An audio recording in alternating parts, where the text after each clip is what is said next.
Lors d'une rencontre à l'hôpital Jean Jaurès de Paris, la discussion était autour de la santé des femmes porteuses du VIH. Tout d'abord, le professeur Christine Rouzieux nous fait le point sur la situation des femmes personnes qui vivent avec le VIH dans le monde entier. On va l'écouter. Un tout petit état des lieux dans le monde, ça reste un problème de santé publique majeur à l'échelle mondiale, puisqu'on a déjà atteint plus de 44 millions de personnes décédées à ce jour, et la transmission se poursuit dans tous les pays du monde, d'autant que les décisions de blocage de budget par le gouvernement Trump va mettre les pays dans un état de non-approvisionnement de traitement. Et donc un certain nombre, vraiment une proportion énorme de personnes du pays du Sud qui sont actuellement sous traitement n'ont plus accès ni aux médecins ni au traitement puisqu'il n'y a plus de financement. Et donc vous l'apprendrez dans la journée, quand le traitement est à vie et quand on l'arrête, eh bien, le risque de développement vers le sida redémarre.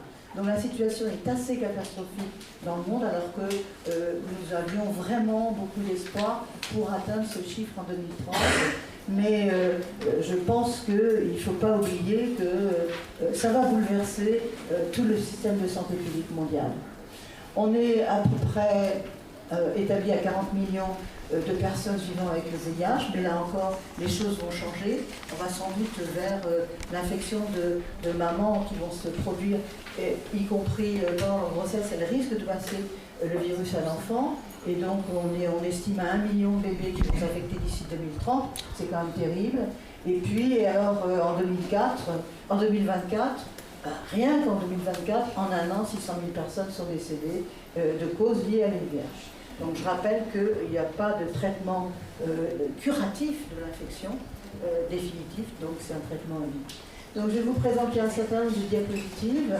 Celle-là estime le nombre de contaminations, c'est une estimation, puisque les gens ne sont pas tous dépistés. Donc vous voyez qu'en rouge, c'est plutôt les traitements, c'est plutôt les patients homosexuels masculins.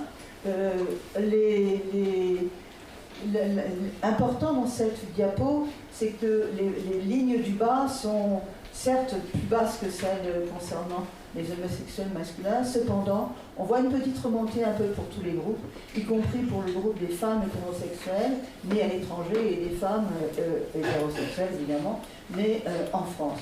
Donc on est avec une épidémie qui est un peu stabilisée, mais pas tant que ça. Et donc, un des chiffres qui est important pour nous, puisque ça nous engage dans les actions de dépistage, c'est le nombre de découvertes de séropositivité.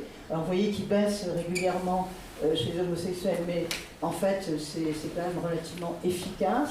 Mais ce que vous voyez, la deuxième ligne en dessous, c'est les femmes hétérosexuelles nées à l'étranger. Et là, cette remontée est préoccupante. En même temps, c'est bien qu'elles aillent vers le dépistage, mais bon, en même temps, on voit qu'elles sont infectées, et comme il a été dit tout à l'heure, on va le dire, elles se sont infectées en France. Mais voyez aussi, les autres groupes en dessous, c'est pareil. Il y a une stabilité sur certains groupes, mais il y a une remontée sur d'autres, à la fois liée à l'accès au dépistage qui s'élargit, mais aussi liée au fait que le dépistage permet de voir des séropositifs. Alors, comme il a été dit, les hétérosexuels, hommes et femmes nés à l'étranger, eh bien 43% ont été contaminés dans les années 2021-2023, après leur arrivée en France, et ils ont du mal à aller vers le diagnostic, donc ils font le diagnostic tardivement au stade sida, ça c'est quand même pas terrible. Alors, comme il a été dit, voilà, le fait est que le taux de découverte de séropositivité, c'est beaucoup en Île-de-France. Et donc ça veut dire que voilà, il faut vraiment renforcer les moyens là où il y a des problèmes. Et le problème du VIH en bleu foncé cible clairement l'Île-de-France. Je n'ai pas regardé particulièrement les chiffres de Paris, mais je suis d'accord que Paris, Saint-Denis et le Paris-Est est sans doute le problème. Bon. Alors, associé à ce problème de séropositivité pour le VIH, eh bien, on trouve aussi en Île-de-France un nombre important, plus important que dans les autres régions, d'infections à gonocoque, d'infections avec la syphilis et d'infections à chlamydia. Donc 3 infections sexuellement transmissibles circulent aussi de façon abondante dans l'Île-de-France, et donc ça fait partie de la prévention en santé sexuelle. C'est non seulement le VIH, mais aussi évidemment les infections sexuellement transmissibles. Il faudra garder ça en tête dans la mesure où le traitement, la PrEP, certes, permet de peut-être ne pas s'infecter, mais en même temps, le préservatif, on va le redire et le redire, ça protège de beaucoup de choses, des IST et de la grossesse. Un bon entendeuse, salut. Alors la prévention, je ne vais pas parler très longtemps, je vous rassure. La prévention et la promotion de la santé sexuelle des jeunes, c'est vraiment une préoccupation vraiment importante ces derniers temps. Et la découverte de séropositivité et le diagnostic des IST augmente. Non seulement il est fort en Île-de-France, mais il augmente relativement chez les jeunes, et en particulier bien sûr chez les hommes. Et entre 2014 et 2023, donc le chiffre de 41% d'augmentation, c'est sur une grande période quand même, hein. C'est 2014 à 2023, il y a une augmentation de la séropositivité de 41%, alors que chez les 25-49 ans, donc un peu plus vieux, ça a plutôt diminué. Les plus âgés vont plus vers le dépistage, vont plus vers la prévention. Il faut qu'on arrive au même résultat chez les jeunes. C'est pour nous un problème. Les jeunes de 15 à 25 ans sont particulièrement concernés par les infections sexuellement transmissibles. On parle beaucoup du VIH, on oublie un petit peu les IST, et je pense qu'il faut voir qu'en Europe, 56% des cas de chlamydiose et 12% des cas de syphilis en 2023 concernaient des jeunes de 15 à 24 ans. Ces chiffres nous interpellent, alors que ce sont des infections qu'on peut traiter, bien sûr. Et donc, réduire la circulation des IST, c'est un des premiers enjeux. C'est associé c'est la prévention, c'est la santé sexuelle, c'est associé évidemment à la réduction de la transmission du VIH. Il faut absolument faire augmenter le nombre de diagnostics, il faut voir que le diagnostic est beaucoup plus accessible, il n'y a plus besoin d'ordonnance, on peut aller au laboratoire sans ordonnance. Tout ça est quand même des choses qui sont mises en place ces dernières années. Et donc, un élément quand même aussi à rappeler, ce sont les vaccinations. Vaccination au papillomavirus, HPV, hépatite B, il faut faire du rattrapage. En milieu scolaire, ça existe, extrascolaire aussi. Mais il ne faut pas oublier que hommes et femmes sont à risque de cancer au papillomavirus. Initialement, on pensait que c'était que le cancer du col. Non. Il y a une proportion de cancer chez les hommes non négligeable. Et puis, pour une maladie sexuellement transmissible, évidemment, si on protège que les femmes et pas les hommes, enfin voilà, en virologie, c'est le b.a.-ba. Il faut couper la chaîne de transmission en vaccinant tout le monde. Et donc, pour finir, voilà, il faut vraiment se mettre en tête que le VIH est une maladie évitable, que le risque d'infection par le VIH peut être réduit par des mesures de prévention. Et c'est vrai qu'il y a le préservatif, mais masculin, le préservatif féminin, pendant les rapports sexuels. Et je rappelle encore, prévention du VIH, prévention des IST et prévention de grossesse non désirée. Le dépistage est un acte aussi de prévention. On sait séronégatif, on fait plus attention. C'est une démarche intellectuelle de prévention, mais elle est tout à fait effective. Beaucoup d'études le démontrent. Les circoncisions, et puis la réduction des risques, les services de réduction des risques de consommateurs de drogue, et puis surtout les actions, beaucoup d'actions des associations sur l'ensemble du territoire français. Alors, la PrEP, vous allez entendre ce mot, donc la prévention en donnant des traitements contre le virus avant un rapport sexuel. Il y a plusieurs méthodes et on verra, mais c'est surtout pour nous, et pour conclure cette présentation, C'est une des plus grandes découvertes récentes de ces médicaments à action prolongée. Et ça, c'est vraiment un avantage majeur puisqu'on va aller vers une piqûre tous les 6 mois qui protégera contre l'infection. Donc vous voyez, les progrès en matière de thérapeutique sont assez énormes, les traitements sont bien tolérés, et donc, mais le mieux, c'est quand même de ne pas s'infecter. Et voilà, c'était les professeurs Christine Rouzieux dans cette colloque organisée à l'hôpital Jean Jaurès de Paris. À suivre, la psychiatre Françoise Linard de l'Hôtel-Dieu nous parle des problématiques de santé sexuelle chez les femmes qui vivent avec le VIH. Qu'est-ce que la santé mentale? Aujourd'hui, toute la journée, vous en entendez parler, puisque c'est l'année de la santé mentale qui est un véritable fiasco, faut dire. Et donc, il y aura une deuxième année de la santé mentale, qui j'espère sera un peu plus à la hauteur, parce qu'aujourd'hui, ça a juste abouti à la fermeture d'une trentaine de structures, en fait, une catastrophe totale. Donc, santé mentale, c'est 3 dimensions. La santé mentale positive. Quand on dit santé mentale, on a tendance à penser que c'est la psychiatrie. C'est pas vrai du tout. La santé mentale, donc c'est la santé mentale positive, c'est l'épanouissement personnel. Ça va être par exemple au rayon de la FNAC, le bien-être, comment bien se porter, comment être positif, etc. La santé mentale, c'est aussi la détresse psychologique réactionnelle, c'est-à-dire tout ce qu'on vit, nous tous, après des deuils, des échecs relationnels, scolaires, etc. C'est pas forcément un trouble mental. Même si par moments ça va être tellement difficile d'affronter ça qu'on va être obligé de consulter, voire de prendre un traitement. Et voilà, lorsqu'elle devient intense et perdure. Donc, la santé mentale, en ce qui me concerne, c'est les troubles psychiatriques, donc de durée variable, plus ou moins sévère, handicapants, etc. C'est des diagnostics, c'est-à-dire on fait pas, on parle pas de santé mentale sans diagnostic, c'est pas des impressions, c'est des critères, des choses tout à fait précises. Les conséquences, c'est le handicap, c'est-à-dire des gens qui n'arrivent pas à travailler, qui n'arrivent pas à vivre normalement, des décès prématurés, des schizophrènes ont une espérance de vie bien plus courte que nous tous, et la discrimination et l'exclusion. Alors c'est la dépression, les troubles affectifs bipolaires, la schizophrénie, les troubles anxieux, les troubles de stress post-traumatique, l'utilisation de substances. Ce que j'ai mis en rouge, c'est vraiment les gros pôles de la psychiatrie. Et nous, on parlera pas beaucoup de psychose, c'est-à-dire pas beaucoup de schizophrénie, mais de tous les autres qui sont très présents chez toutes les personnes séropositives. Toutes à un moment ou à un autre du parcours. Par exemple, ça peut être au moment de l'annonce, ça peut être au bout d'un moment dans l'utilisation, etc. qui a cours.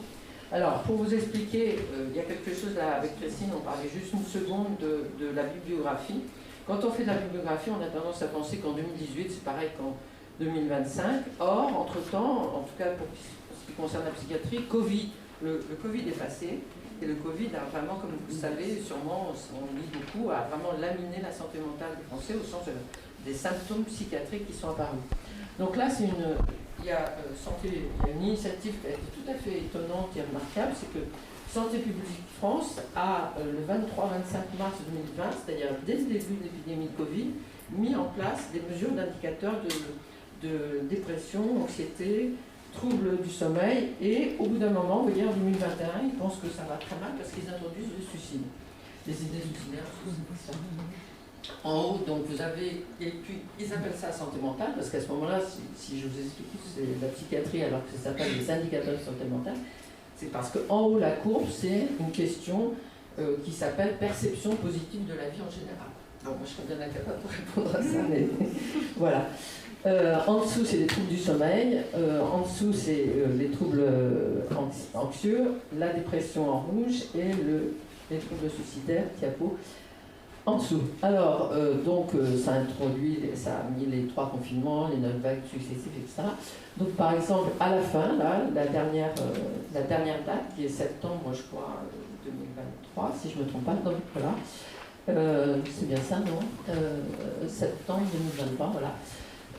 Capot. Donc, à ce moment-là, 16% des Français montrent des signes d'un état dépressif.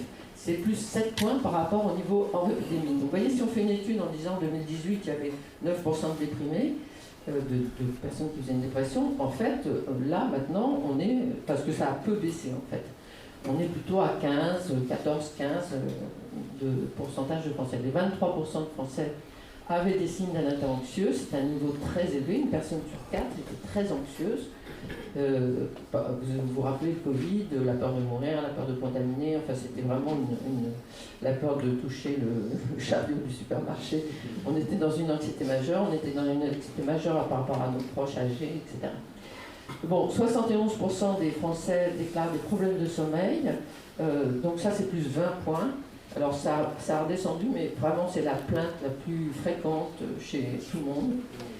10% ont eu des pensées suicidaires au cours de l'année, donc c'est plus 5 points au niveau hors épidémie. Tout ça s'est redescendu un peu, pas tellement la dépression, et pas tellement non plus les troubles du sommeil. Et l'anxiété, il y a eu un BEH récemment sur l'anxiété, et je pensais justement par rapport aux jeunes, on voit que c'est les jeunes 18-24 qui sont les plus anxieux aujourd'hui pour X raisons. Voilà, globalement, voilà, un Français sur 5 est touché chaque année par un trouble psychique, 13 millions de personnes au total, 9 300 décès par suicide, 200 000 tentatives de suicide en France, plus de 60% des personnes rapportent avoir déjà ressenti un trouble, une souffrance psychique, 15% des jeunes Français de 16 à 25 ans souffrent d'un épisode dépressif caractérisé, ce qui est quand même tout à fait énorme. Yaco, merci. Alors les grandes conséquences, c'est vraiment des problèmes de santé publique, ça va être la qualité de vie, l'observance, en tout cas par rapport au VIH, l'observance, la consommation plus fréquente de substances, et puis une augmentation des prises de risque, un retentissement sur la sexualité, c'est-à-dire la baisse de la libido, la difficulté à rentrer en contact, la sexualité au sens large. Yaco. Alors, si on regarde les femmes, on se rapproche de notre sujet, lentement mais sûrement. Les femmes sont 2 fois plus susceptibles, 11 contre 5, que les hommes de souffrir de dépression, d'anxiété généralisée et de PTSD, ça veut dire trouble de stress post-traumatique, c'est en anglais la CIO. Les conditions socio-économiques sont plus désavantagées, et c'est donc un des principaux facteurs de risque, on va revenir un peu là-dessus. Et le burn-out est très élevé chez les femmes calmes, Yaco. Les déterminants de la santé mentale, on se dit après tout, qu'est-ce qui fait qu'on est plus à risque, qu'on est plus en difficulté par rapport au fait de se sentir bien psychiquement. Donc il y a vraiment une série de déterminants, et pour nos femmes séropositives, vous allez voir que beaucoup jouent. Donc c'est des facteurs biologiques, sociaux, culturels, économiques, politiques et environnementaux, puis des déterminants bien sûr individuels, c'est-à-dire les facteurs génétiques, mais aussi tous les événements et l'histoire de vie, comment on a grandi, est-ce qu'on a grandi dans la sécurité, est-ce qu'on a vécu beaucoup de drames dans notre vie, donc tout ça va faire une espèce de mélange polyfactoriel qui va mettre les gens plus ou moins à risque de problèmes de santé mentale.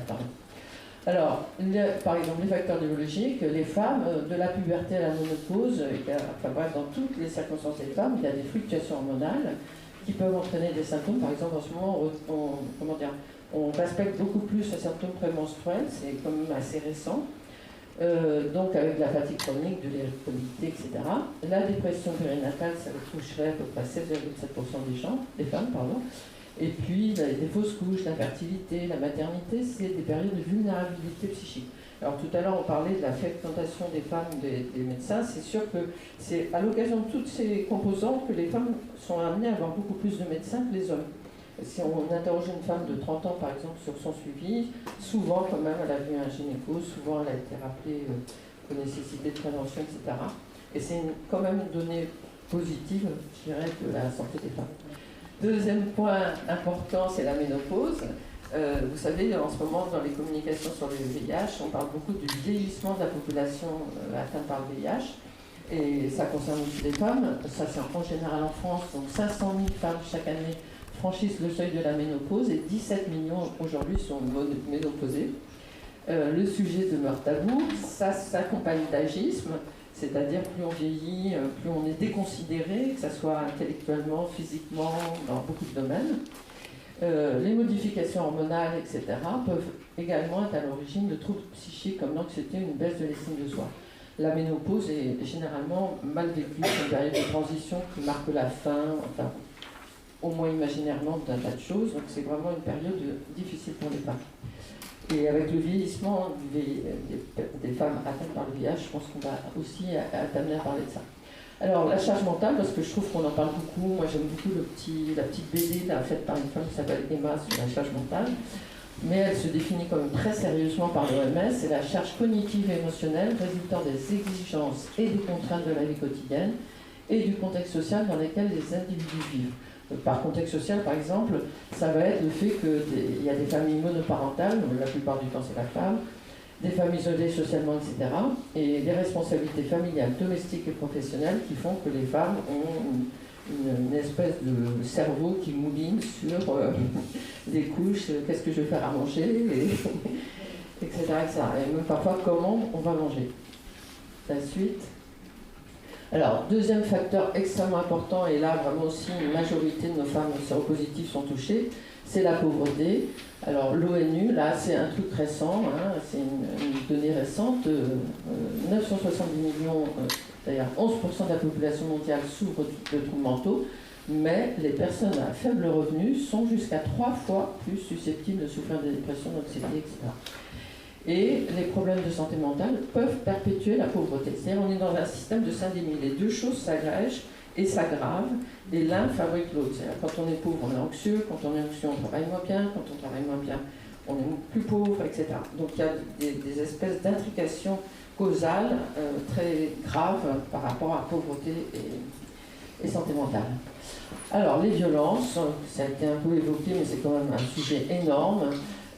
En 2022, 373 000 femmes majeures ont été victimes de violences conjugales et 76 d'entre elles ont subi des troubles psychologiques importants. Et 9 femmes sur 10 déclarent personnellement vécu une situation de discrimination sexiste. Je ne vous ai pas développé ça, mais c'est constant. Je sais pas, il n'y a qu'à regarder des questions des salaires, etc. Il y a vraiment des discriminations sexistes intégrées à notre société. Ensuite, la migration, donc évidemment, on se rapproche encore plus de notre sujet, puisque, je ne sais plus, c'est 83% dans les femmes séropositives aujourd'hui, la très grande majorité est issue de la migration. Alors, par la migration, c'est assez important de réaliser qu'on parle de situations extrêmement différentes. C'est-à-dire une femme qui est arrivée il y a 6 mois et une femme qui est en France depuis 10 ans. Donc, ce n'est pas les mêmes, hein, ce n'est pas les mêmes problèmes, ce n'est pas les mêmes questions. Mais comme on fait vite, on va essayer de dégager quelques... Alors là, c'est une étude qui a été faite dans les PASS à Saint-Antoine et la Rivoisière. Donc là, il y a 80% dans leur population de migrants, 35% de femmes, et viennent en majorité d'Afrique subsaharienne. Dans ce travail très intéressant, 66% des patientes ayant subi des violences présentent des signes en faveur d'un état de stress post-traumatique, 19% dans le groupe sans violence. Donc si vous voulez, on voit qu'on passe de 60% à 20%. C'est énorme. Et les états de stress post-traumatique, c'est vraiment très fréquent chez nos patientes.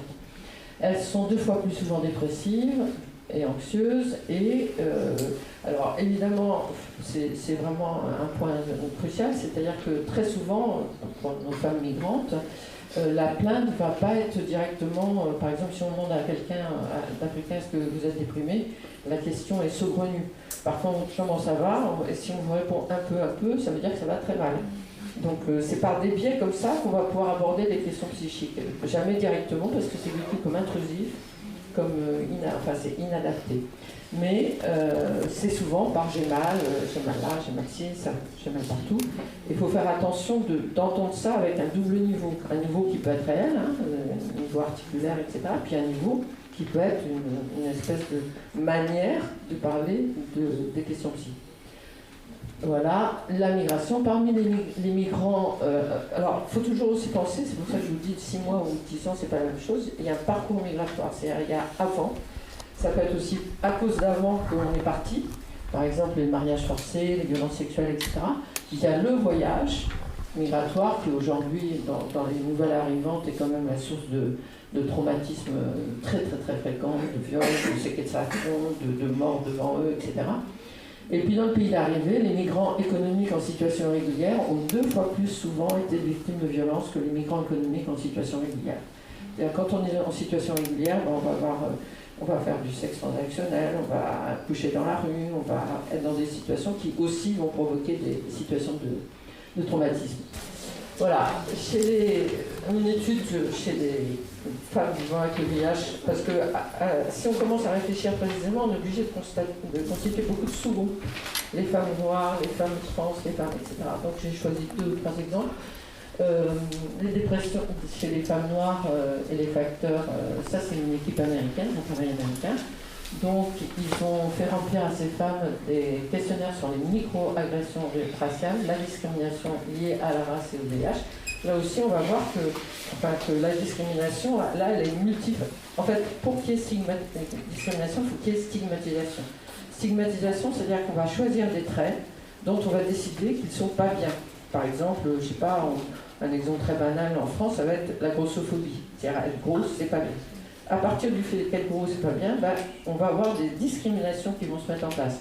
Par exemple, des fauteuils trop petits, des regards moqueurs, etc. Mais au départ, il faut qu'il y ait une stigmatisation pour qu'il y ait des discriminations. Et donc là, les discriminations, elles vont être liées soit à la race, le noir étant considéré comme moins bien, ou au VIH, le VIH étant considéré comme ayant fait quelque chose de très mal pour se contaminer, etc., ou étant dangereux, vous voyez, donc la stigmatisation. Et la discrimination, ça va être de maltraiter les gens, de les traiter différemment. Et évidemment, quand on est maltraité ou traité différemment, on est déprimé, on est anxieux, on a peur que les choses pénibles arrivent. Et donc là, 24% d'entre elles présentent un épisode dépressif majeur. Majeur, ça veut dire on ne dort plus, on ne travaille plus, on ne mange plus, enfin c'est grave, un épisode dépressif majeur. Et les micro-agressions raciales liées au genre et à la discrimination ont été associées de manière significative aux symptômes dépressifs. Alors, les troubles anxieux, je ne vais pas insister parce qu'en fait, ils sont très souvent associés à d'autres troubles psychiatriques. Le point intéressant, encore une fois, c'est que les plaintes vont souvent être somatiques. J'ai l'estomac serré, je suis sûre que je fais un infarctus parce que j'ai mal là, j'ai mal au bras. Et en fait, souvent c'est de l'anxiété, mais il ne faut pas non plus, psychiatriser trop vite ou psychologiser trop vite les gens. Ça mérite d'être regardé et d'être examiné. Voilà, diapo. L'état de stress post-traumatique, donc c'est, pour qu'on parle de ça, c'est précis encore, la psychiatrie a des critères. C'est un événement potentiellement traumatique, généralement associé à des violences, qui était inattendu, c'est-à-dire qui a surpris. Par exemple, un soldat à la guerre ne va pas forcément être traumatisé parce qu'il s'attend à ce qui va se passer, mais il peut quand même l'être. Hein. Alors que, par exemple, quand il y a quelque chose qui vous tombe dessus sans que vous l'ayez anticipé, le cerveau se fige, il y a des processus cérébraux qui font que ça va être enregistré d'une certaine manière, ce qui est en train de se passer. Et ça va donner ensuite des symptômes de réminiscence, c'est-à-dire les flashs reviennent dans la tête. Un symptôme d'évitement, on ne va pas aller dans la rue où il s'est passé quelque chose, et un symptôme d'hyper-éveil, c'est-à-dire d'être tout le temps tendu, tout le temps aux aguets, etc. Et ça a fait que les personnes rencontrent des difficultés dans leurs activités quotidiennes. L'état de stress post-traumatique est très répandu chez nos patients migrants, peu. Et du coup, ça va aussi les gêner pour se concentrer, pour aller faire des démarches, ça va énormément les gêner pour travailler, ça va beaucoup les impacter. Vas-y. Donc par exemple sur 38 articles, ça c'est voilà, un article sur ces questions-là, on retrouvait une prévalence globale chez le VIH de 28% de l'état de stress post-traumatique, et vraiment il faudrait dépister, ce qui n'est pas du tout suffisamment fait aujourd'hui. La suite. Le suicide, on va aller vite parce que... voilà, 1 million de décès chaque année, 14e cause de mortalité dans le monde, mais ça augmente sans arrêt. Un suicide en deuil en moyenne 7 proches et impacte plus de 20 personnes. C'est souvent associé à un trouble psychiatrique, surtout la dépression. Une méta-analyse chez les PVH, alors on va étudier ce qu'on appelle la suicidalité. C'est-à-dire la suicidalité, c'est l'idéation suicidaire, ça vous traverse l'esprit. Par exemple, un patient peut dire peut-être que je ne serai pas là la prochaine fois. Bon, pourquoi peut-être que je ne serai pas là. Ça, c'est l'idéation suicidaire. Les tentatives de suicide et les décès sur suicide, par suicide. Donc là, il y a 180 000 personnes qui ont été identifiées à partir de 40 études, c'est une méta-analyse. Vas-y. Et le risque de décès par suicide est 100 fois plus élevé chez les personnes vivant avec le VIH que dans la population générale. Et voilà, et en particulier chez ceux chez qui la maladie est plus avancée, c'est-à-dire ça peut être vraiment désir d'en finir, que ça s'arrête, surtout quand les gens sont douloureux, quand ils ont beaucoup de handicap, etc. Donc il faut étudier les caractéristiques démographiques, socio-économiques, etc. Là c'est une autre étude, vas-y. Et les facteurs, ah oui, si j'ai retenu celle-là parce qu'en fait c'était un facteur associé qui me semblait logique, mais je ne l'avais pas lu ailleurs, c'est de ne pas avoir d'enfants. C'est-à-dire quand on a des enfants, culpabilisent un peu plus à l'idée de se tuer, de les laisser, etc. Quand on dit aux gens, mais comment ça va être pour vos enfants, etc., moi j'ai toujours l'impression d'abord de les culpabiliser, etc. Mais en fait, ça semble être un facteur intéressant pour aider à prendre du recul, changer un peu de comportement par rapport au suicide. La deuxième chose, c'est le sexe. Alors, ce qui est intéressant, c'est que les femmes font beaucoup plus de tentatives de suicide, mais beaucoup moins de suicides, entre guillemets, réussis. Et c'est parce que les moyens létaux utilisés par les hommes sont des moyens létaux pour se tuer. Ça va être la pendaison, le flingue, j'allais dire, etc. Donc, c'est des choses où on sera beaucoup moins qu'avec d'autres moyens plus soft, si je puis dire. Vas-y. Donc la NRA. Ah oui, alors pour conclure, voilà, je trouve, quand on parle des femmes, parler des femmes trans. Il y a pas mal d'études là-dessus. J'en avais choisi 2, j'en ai gardé une, parce que pour le temps. Donc c'est celle qui a été publiée le 25 novembre 2025, il y a 8 jours à peu près. Donc c'est 506 participantes dans des unités hospitalières. 11% étaient françaises de naissance, 3,2% avaient acquis la nationalité française et 86% étaient de nationalité étrangère. Parmi les étrangères, 93 étaient originaires d'Amérique latine et le premier pays c'était le Pérou. Moi je ne m'attendais pas à ça. Comment ? Oui, moi aussi. Voilà. Et 88% avaient une charge virale indétectable. La précarité sociale et administrative restait très élevée. La dépression modérée était présente chez 22% des étrangères et 18% des françaises. Et vous voyez, on voit les facteurs qui s'accumulent, qui font qu'il y a 4 points d'écart quand même. C'est pas rien, 4 points d'écart entre le fait d'être inséré ou d'avoir à peu près ce qu'il faut administrativement et puis d'être vraiment dans des conditions souvent très précaires. Et puis évidemment l'impact de la marginalisation sur la santé mentale et par conséquent l'accès aux soins. Donc là, c'est le petit, un petit machin sur dépression modérée ou sévère, vous voyez, 22% pour les étrangères, 18% pour les françaises et 21% total. Vas-y. Voilà. Alors, je voulais juste conclure sur un petit mot, parce qu'évidemment, j'ai absolument pas le temps de vous parler de prise en charge, etc. C'est un mot qui contient 2 messages. D'abord, on pense toujours que parler, c'est bien, il faut parler, il faut raconter, il faut parler. Moi, je ne suis pas du tout d'accord. Il ne faut pas parler à n'importe qui. C'est-à-dire qu'il faut parler parce qu'on en attend quelque chose. Parce que par exemple, dans les services, parfois, la personne elle a parlé avec l'infirmière qui l'a envoyé à la psychologue, mais comme il y a un problème d'addiction, on a convoqué la dictologue, comme il y a un problème de sécurité, l'assistante sociale vient. Et parfois, les gens se retrouvent à raconter 5 fois leur histoire, voire plus. Et c'est vraiment très embarrassant et je pense qu'il faut réfléchir vraiment à une autre approche que celle de l'hyper-spécialisation de chacun. Quand on est psychiatre, on voit des gens qui prennent des substances toute la journée. Donc moi, j'envoie à la dictologue pour des trucs précis. Et au bout d'un moment de relation, on ne met pas 2 personnes pour chaque truc qui se passe. Ou par exemple, là, j'ai une unité d'état de stress post-traumatique qui vient de s'ouvrir, bref. Et donc, on va suivre nos patients. Puis à un moment, pour qu'il ait de l'EMDR, va falloir passer par ce truc. Réévaluation. Quasiment re-hôpital de jour. Enfin, c'est des machines à gaz très embêtantes. Donc nous, on ne parle pas n'importe qui, on ne parle pas pour n'importe quoi, et on en attend quelque chose. Et ça, c'est vraiment notre travail de soignant, d'aider les gens à s'orienter dans ces méandres de la prise en charge. Le deuxième truc, c'est que quand on reçoit des gens qui souffrent d'état de stress post-traumatique, justement, parfois, il ne faut pas les faire parler. Parce que quand on les fait parler, ça veut dire qu'on s'engage. On ne peut pas demander à quelqu'un, par exemple, de raconter ce qu'il a vécu en Libye, puis de lui dire attends à moi, hein. Et encore si j'ai de la place. Quand on commence à parler de ça, il faut avoir prévu la suite. Il y a un rendez-vous peu de temps après, pour que la personne soit insérée. C'est-à-dire ça, c'est même des consignes OMS, etc. C'est premier travail, insertion sociale. Si on n'a pas de quoi manger, si on n'a pas de toit, etc., et qu'on commence à vous demander ce que vous avez vu quand vous étiez sur la mer, vous allez déconstruire le peu de solidité de la personne, et c'est ce que cette femme dit. C'est justement à propos d'un état de stress post-traumatique. Elle dit « Je crains de voir un psychologue parce que j'ai peur de ce que ça va faire ressortir. J'ai beaucoup de choses en tête et je veux que ces expériences restent dans ma tête. Je ne veux pas que ça devienne vrai parce que ça serait trop difficile à gérer. » Voilà, donc je pense qu'il faut réfléchir avec toutes ces données pour la prise en charge.